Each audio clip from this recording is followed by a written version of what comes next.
Hi hello friends, welcome to back our channel. ఈరోజు నేను use అయ్యే కొన్ని కిచెన్ టిప్స్ షేర్ చేస్తున్నాను. ఈ వీడియోని స్కిప్ చేయకుండా లాస్ట్ వరకు చూడండి. ఆ టిప్స్ ఏమో అని చూద్దాము. టిప్ నెంబర్ 1, నిమ్మకాయలను ఈ విధంగానే మనము ఫ్రిడ్జ్లో పెడితే ఎక్కువ రోజులు ఉండవు.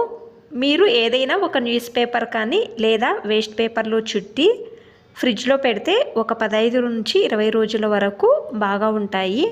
నిమ్మకాయలు డ్రై కావాలంటే ట్రై చేసి చూడండి. ఈ టిప్ ఇష్టమైతే ప్లీజ్ ఒక లైక్ చేయండి, అలాగే సబ్స్క్రైబ్ చేయండి. టిప్ నెంబర్ 2, మనము ఒక్కోసారి నిమ్మకాయను కట్ చేస్తాం కదా, తర్వాత దీన్ని యూజ్ చేయము, కొంచెం మాత్రమే యూజ్ చేస్తాము. తర్వాత ఇంకా కొంచెం ఉంటుంది కదా, ఇది పడేసే బదులు మీరు ఏం చేయాలి అంటే లవంగాలను పెట్టి మీ కిచెన్లో చిన్న చిన్న ఈగలు వస్తాయి కదా, ఇది పెడితే ఈగలు అనేవి రావు. ఇంకొక టిప్పు, కొంచెం బేకింగ్ సోడా, ఇంట్లో సోడా ఉంటుంది కదా, కొంచెం సోడా వేసి మీ ఫ్రిడ్జ్లో పెట్టండి. ఒక్కోసారి ఫ్రిడ్జ్ ఓపెన్ చేసిన తక్షణము బ్యాడ్ స్మెల్ అనేది వస్తుంది కదా, మీరు ఫ్రిడ్జ్లో పెట్టడం వలన బ్యాడ్ స్మెల్ అనేది రాదు. ట్రై చేయండి ఒకసారి. టిప్ నెంబర్ 3, ఒక్కోసారి ఇంట్లో కరెంట్ అనేది ఉండదు. మనము మిక్సీ వేసుకోవాలంటే కరెంట్ ఉండదు కదా, ఏదైనా రుబ్బాలి అనుకుంటే ఈ విధంగా ఒక ప్లాస్టిక్ బాక్స్ తీసుకొని దానిలో ఆనియన్, వెల్లుల్లి, పచ్చిమిరపకాయలు మనకు ఏమేమి కావాలో అవన్నీ వేసుకొని చపాతీ కర్రతో దంచితే చాలు. చూడండి, పేస్ట్ విధంగా అవుతుంది. నేను చూపిస్తున్నాను మీకు. ఎంత పేస్ట్ కావాలో అంత పేస్ట్ దంచుకుంటే చాలు. చూడండి, ఈ విధంగా అండి.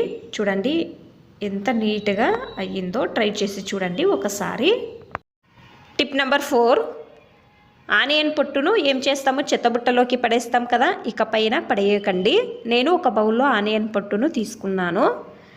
తర్వాత కొన్ని లవంగాలు వేస్తున్నాను. తర్వాత నీళ్లు వేస్తున్నాను. ఒక 2 అవర్స్ వదిలేయండి, లేకపోతే రాత్రి అంతా వదిలేస్తామనే వాళ్ళు రాత్రి అంతా కూడా నీళ్ళలో వదిలేయవచ్చు. నేను ఒక 2 అవర్స్ వదిలేసాను. కలర్ చేంజ్ అయ్యింది చూడండి. ఇప్పుడు ఇంకొక బౌల్లో నీళ్లు మాత్రమే తీసుకుంటున్నాను. పొట్టు లవంగాలు ఏమీ వద్దు, నీళ్లు మాత్రమే తీసుకోండి. ఈ నీళ్లను సపరేట్ తీసుకున్నాను. మీ ఇంట్లో ఏ పేస్ట్ యూజ్ చేస్తారో ఆ పేస్ట్ను కొంచెం వేసుకుంటే చాలు. తర్వాత బేకింగ్ సోడా కొంచెము, వెనిగర్ కొంచెము. వెనిగర్ వేసిన తక్షణము రియాక్షన్ అవుతుంది, చూస్తున్నారు కదా. వెనిగర్ వేసుకుని బాగా మిక్స్ చేసుకోండి. ఇది ఏ విధంగా యూజ్ చేయవచ్చో నేను చూపిస్తున్నాను చూడండి. సామాన్యంగా ఆనియన్ పొట్టును పడేస్తాం కదా, దీని నుంచి కూడా ఎక్కువగానే ఉపయోగాలు ఉన్నాయి.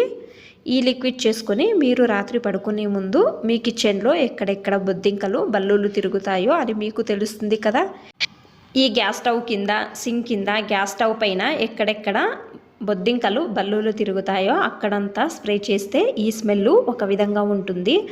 ఆ ఆనియన్ను, లవంగాలు, తర్వాత సోడా, వెనిగర్ది స్మెల్ ఒక విధంగా ఉంటుంది. ఈ స్మెల్కి అంటూ మీ కిచెన్ లోపలకు బొద్దింకలు, బల్లులు అనేవి రావు. ఖచ్చితంగా ట్రై చేసి చూడండి. వీడియో ఇష్టమైతే ప్లీజ్ ఒక లైక్ చేయండి. ఇంకా ఎక్కువ మంది నా ఛానల్ని సబ్స్క్రైబ్ చేసుకోకుండా చూస్తున్నారు, ప్లీజ్ సబ్స్క్రైబ్ చేసుకోండి. Thanks for watching. ధన్యవాదాలు.